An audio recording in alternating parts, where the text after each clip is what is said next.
കാഞ്ചിയിലെ പരമാചാര്യൻ ഒരു മഹാമുനിയായിരുന്നു. അസാമാന്യമായ ഓർമ്മശക്തിയുണ്ടായിരുന്ന അദ്ദേഹത്തിനെ അക്കാര്യത്തിൽ ആദിശങ്കരനുമായി താരതമ്യപ്പെടുത്താവുന്നതാണ്. ഒരിക്കൽ പ്രസിദ്ധനായ ഒരു ഗ്രന്ഥകാരൻ സത്യസായി ബാബയുടെ ജീവിതകഥയുടെ കൈയെഴുത്തുപ്രതി പൂർത്തിയാക്കി പരമാചാര്യൻ തന്റെ കൃതിയെ അനുഗ്രഹിച്ചാൽ മാത്രമേ അത് പ്രസിദ്ധീകരിക്കൂ എന്ന് നിശ്ചയിച്ച് അദ്ദേഹത്തിന്റെ അനുഗ്രഹം വാങ്ങാൻ പോയി.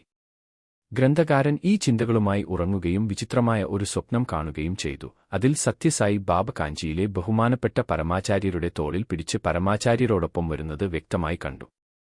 അടുത്ത ദിവസം എഴുത്തുകാരൻ കാഞ്ചീപുരത്തായിരുന്നപ്പോൾ പരമാചാര്യരെ പോയി കണ്ടു.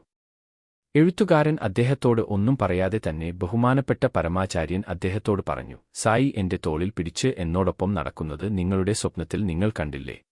നിങ്ങളുടെ പുസ്തകവുമായി മുന്നോട്ടു പോകുക. സായിയുടെ രൂപത്തിൽ പുട്ടപർത്തിയിൽ കളിക്കുന്നത് നമ്മുടെ കാമാക്ഷി, ദുർഗാദേവി തന്നെയാണ്. നിങ്ങൾ ഈ പ്രസിദ്ധീകരണം പുറത്തു കൊണ്ടുവരണം.